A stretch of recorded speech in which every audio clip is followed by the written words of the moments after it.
Yung range ng Bitcoin, napakasimple lang po ha. Malisin ko muna tong idea. This is an idea. Mamaya ibabalik natin yan. 1 hour time frame. Makikita nyo naman. So sabi nung news, diba? Nagulat sila, biglang tumalbog si Bitoy eh. Kailan to? December 18. Okay, biglang hinataw. Papunta kahapon dito sa, kala ko nga breakout na eh. 43.3. Bakit po hinataw, no? Ayun eh, may support dun, no?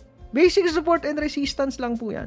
May support dun sa area na yan, tumatalbog. Ayun, tumalbog tayo. O bakit tayo bumababa ulit? May resistance, oh. Yung area na yan, dyan dati na untog. So, balik na naman tayo. Saan tayo mabalik? O di probably, papunta na naman tayo dito sa...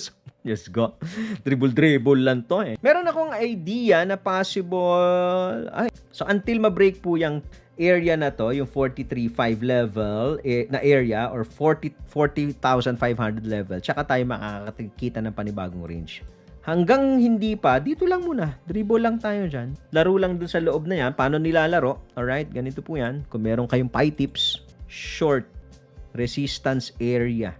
Short resistance area. Short resistance area. Long support area. Long support area. Mahirap madali. Mahirap kung hindi kayo marunong mag-identify ng basic support and resistance. So, kailangan po, balik muna kayo sa basic. Okay? Basic support and resistance plus tipay. Yung tipay kasi is a price action indicator.